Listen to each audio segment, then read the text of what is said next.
नमस्कार दोस्तों, आप सभी का स्वागत है आपके अपने चैनल स्टेनो अड्डा पे। ये डिक्टेशन 100 वर्ड प्रति मिनट के हिसाब से बोली जाएगी। पहले 1 मिनट का ट्रायल होगा, उसके पश्चात मेन डिक्टेशन शुरू हो जाएगी। तैयार रहिए दोस्तों, डिक्टेशन शुरू होने जा रही है। शुरू। सभापति महोदय, हम यह समझें कि किसी तरह का चीन का दबाव इस सरकार पर पड़ रहा है, जिसने सरकार के सोचने के ढंग में परिवर्तन कर दिया है। मैं गृह मंत्री से विशेष रूप से यह कहना चाहता हूँ कि सरदार पटेल जिस जगह पर बैठे थे, आज आप उसी जगह पर बैठे हुए हैं और राष्ट्र की आंतरिक सुरक्षा का भार आपके कंधों पर है। इस प्रकार के प्रकाशन सरकार की दुर्बलता के सूचक हैं। दूसरी बात, मैं सांप्रदायिक दंगों के संबंध में कहना चाहता हूँ। सांप्रदायिक दंगों से निश्चय ही हमारे देश की स्थिति बिगड़ती जा रही है। ट्रायल डिक्टेशन समाप्त हुई।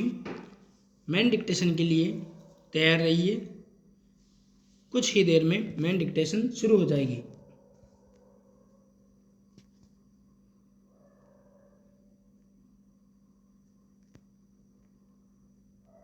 तैयार रहिए दोस्तों, मेन डिक्टेशन शुरू होने जा रही है। शुरू। माननीय सभापति महोदय, मैं आपका बहुत आभारी हूँ जो आपने मुझे इस बिल पर बोलने के लिए समय दिया है।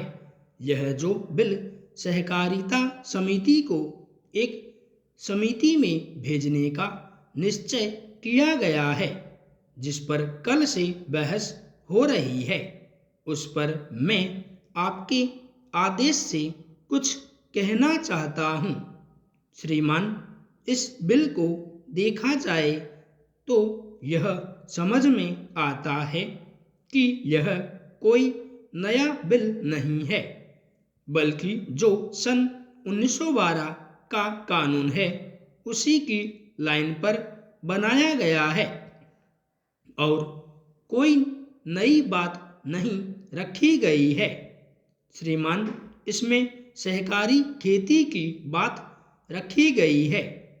अगर यह कहा जाए कि यह कोई नई बात नहीं है तो गलत नहीं होगा।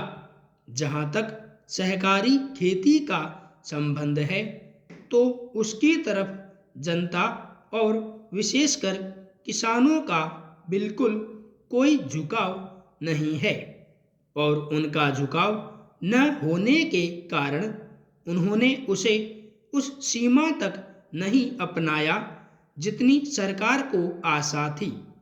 श्रीमान, आपको मालूम है कि नागपुर कांग्रेस में यह प्रस्ताव पास हुआ है कि सहकारी खेती कराई जाए। पूरे देश में इस समय इसका जोर चल रहा है और इसको लाने के लिए न मालूम इसके कितने रूप रखे गए हैं। यह कहा गया है कि इसके अंदर कोई जोर नहीं है। अभी एक माननीय सदस्य कह रहे थे कि राजनीतिक पार्टी के लोग यहाँ पर सहकारिता के संबंध में कुछ कहते हैं और बाहर किसानों से कुछ और ही कहते हैं। वे किसी से यह भी कहते हैं कि तुम्हारी जमीन छिन जाएगी। मैं यह निवेदन करना चाहता हूँ कि यह जो कहा गया है और किसानों के अंदर जो भावना पैदा होती है वह इस बिल से साफ स्पष्ट होती है कि वह गलत भावना नहीं है। मैं यह जानता हूँ कि जब किसान पार्टी का जोर बढ़ा और किसानों की आवाज़ ऊंची हुई तो सरकार ने और हमारे नेताओं ने यह कहना शुरू कर दिया कि हम सहकारी खेती को किसानों के ऊपर लादना नहीं चाहते, बल्कि यह तो किसानों की इच्छा पर है। लेकिन इसके साथ ही साथ एक बात मैं पहले भी निवेदन कर चुका हूँ और फिर भी निवेदन करना चाहता हूँ कि नेताओं का अपना विचार होना चाहिए। किसी सभा में जब यह कहा गया कि यह जो सहकारी खेती शुरू की गई है, यह तो अंत में सामूहिक खेती की तरफ ले जाएगी। माननीय सभापति महोदय, उन्होंने साफ कह दिया कि अगर सामूहिक खेती होती है तो इसमें भी मुझे कोई आपत्ति नहीं है। मैं यह कहना चाहता हूँ कि इस बिल को देखने से यह साफ स्पष्ट होता है कि उस सहकारी समिति के जितने सदस्य होंगे वह अपनी अपनी जमीन को एक साथ कर लेंगे और अगर समिति से निकलना चाहेंगे तो एक साथ अधिक जमीन उसको नहीं मिल सकती है।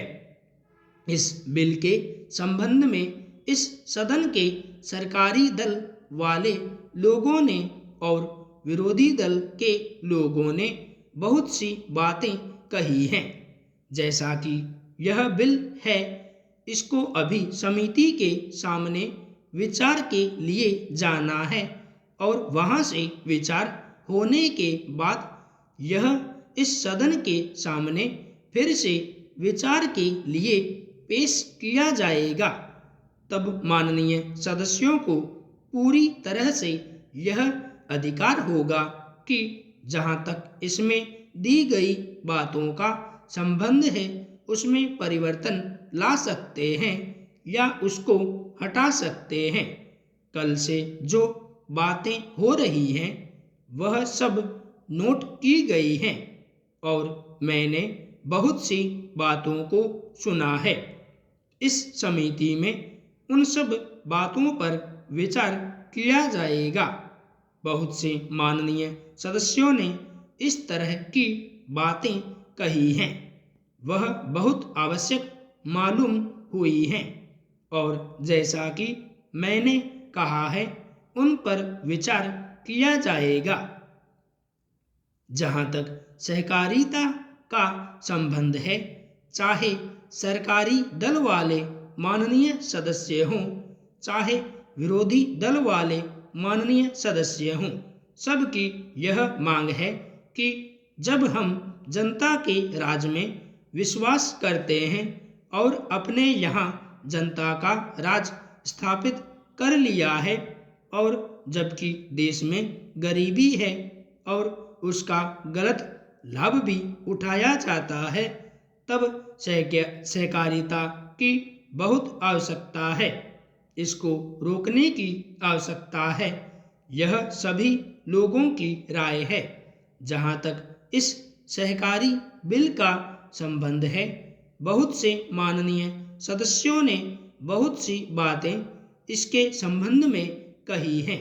मैं सब बातों का विवरण में तो उत्तर नहीं दे सकता हूँ, लेकिन मैं थोड़े में विशेष बातों का उत्तर देने का प्रयत्न करूँगा।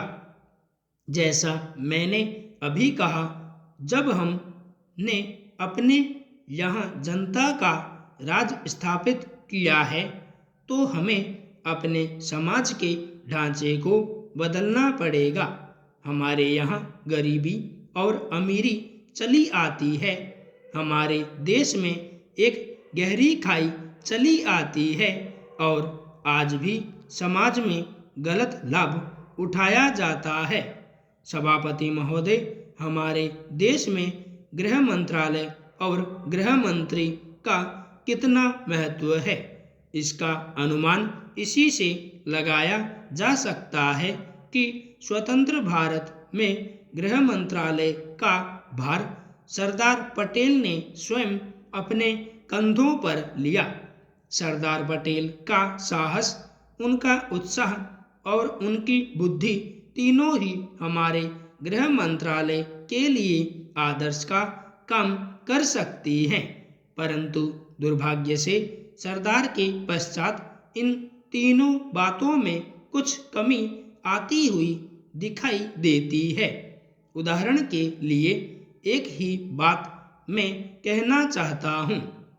1962 में जब हमारे देश पर चीन का हमला हुआ तो 14 नवंबर 1962 को हम सब ने इसी सदन में खड़े होकर एक प्रस्ताव पास किया था, जिसके शब्द थे, भारत की भूमि जब तक हम शत्रु से स्वतंत्र नहीं करा लेते तब तक हमारा यह संघर्ष बराबर जारी रहेगा, भले ही वह कितना ही लंबा क्यों ना हो।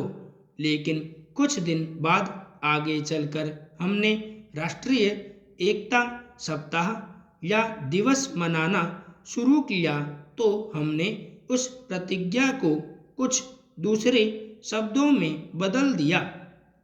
उस प्रतिज्ञा के शब्द थे, मैं अपने देशवासियों के संकल्प को दोहराता हूँ कि मैं अपने देश की स्वतंत्रता तथा एकता की रक्षा करूँगा, चाहे संघर्ष क्यों न करना पड़े।